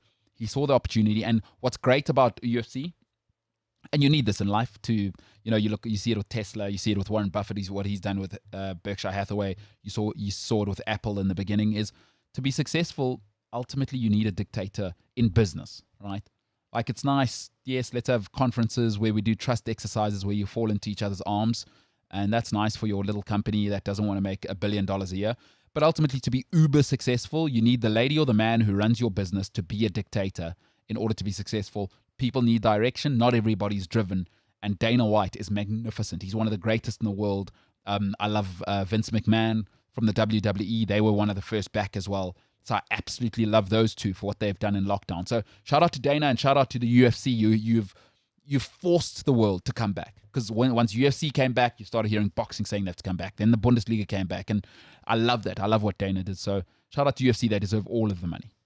Kutle also says top 3 in the UFC are now all African. Can Drickus join? Let's hope so. I mean, we heard what Gareth said, and we'll see how that goes. So shout out to Soldier Boy for that message. Eleutheria ZA says, yeah, last century Tiger rules. Yeah. He's the greatest of all time. And that we are in a landlocked province. We are. So 2 separate issues there. Tiger Woods' greatest athlete of all time. It's not even close. Nobody's ever been twice as good as the opposition, and he was for 10 years. And I'm not just saying that because I feel like that. Literally, if you remember looking on the rankings, wherever you looked, Tiger for a decade was twice as good as the opposition. Nobody in anything has been twice as good as the next person. Apple aren't twice as good as Netflix. So I realized I missed something. 2 things in French history. Okay. Not so much French history. One of them is French history. Anyway, social media with James. We're back. Sergio Ramos signed for PSG. That's official. And secondly, on this day, a couple of years ago, something happened that changed a lot of people's perceptions on French football. Zidane decided that he was a UFC fighter for about 30 seconds and headbutted a player during the World Cup? Yeah, it was. In the final. And he got a red card. Yep. So that was on this day, 2006. So that's 15 years ago. Marco Materazzi, that famous, of course, and Nera Azzurri legend and Italy, and now idol. There's a great statue of that whole situation that's up, of course. Yeah. Okay, no, very good. Sergio Ramos, it seems PSG are signing everybody.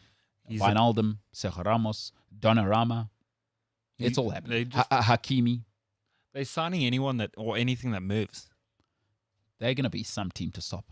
If Neymar can't do it with this team now, like, come on, right? I don't think Neymar can do anything. I don't think they're going to win anyway. No, stretch. They're not going to win. They don't have an X factor. They have all these stars, but they don't have a playmaker. Like, Neymar's good. Mbappe's good. They have people who can score goals. But dude, where did they come in Serie A? You know what will be interesting? Yeah. You know what will be interesting? It'll be interesting to see how Sergio Ramos deals with the circus, because at Real Madrid, they're used to keeping a lid on it. Yes. At PSG, it's like a circus. It's the Neymar circus. And for all of his misgivings, like, Sergio Ramos is a pro's pro. Yeah.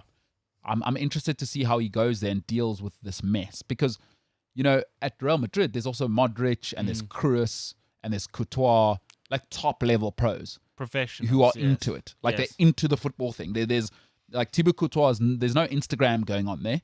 It's, I want to be the best goalkeeper in the world, and I've been that since I was 21. I don't intend to change that now. You know?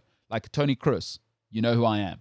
Luka Modric, you know who I am. Yeah. You know what I mean? Like, so... Levels. It'll be very interesting. Shout out to Sergio Ramos.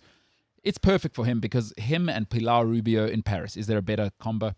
Next, Paul Pogba, and then PSG are the swag club because they're already Air Jordan. They must take them. They must keep them. That's fine. We don't need them. Imagine Pogba, Neymar, and then Pilar Rubio and Sergio Ramos pulling there. The photo. Oh, ew. Instagram magic. That is terrible I love it. I love it. And Paris will embrace it because they are all about that life. You're either in Milan or you're in Paris. Jim Holland says, I'm with you, MKT. Eating in bed is next level. Sorry, wait, I did that wrong.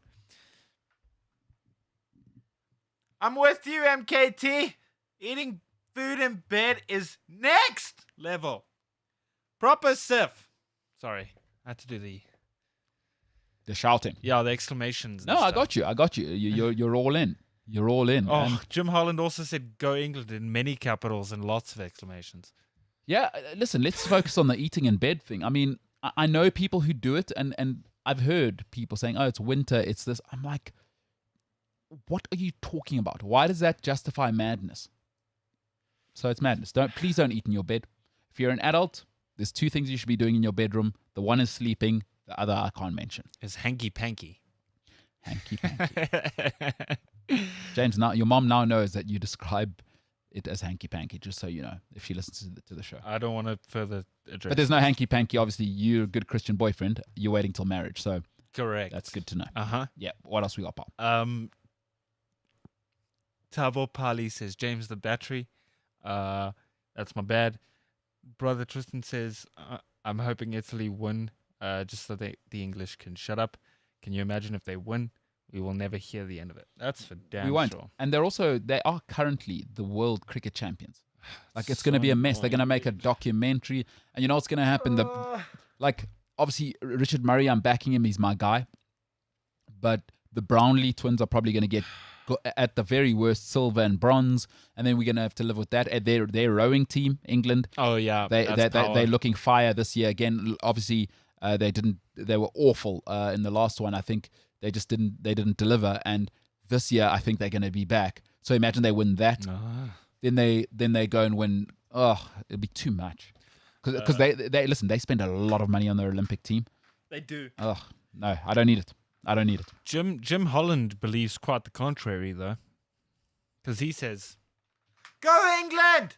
That's what he said. Sorry, I have to do that. He's saying football's coming home. Football's coming home. Tabo says, if you aren't paying your taxes, you don't deserve to win the Euro. The ref is going to make sure England wins the trophy. No, that's true. The Italians, like I've said, they're proper scum, right? In a bunch of thugs, whether they like it or not. And now, am I a hypocrite because I live in South Africa where we've got basically an invisible tax base?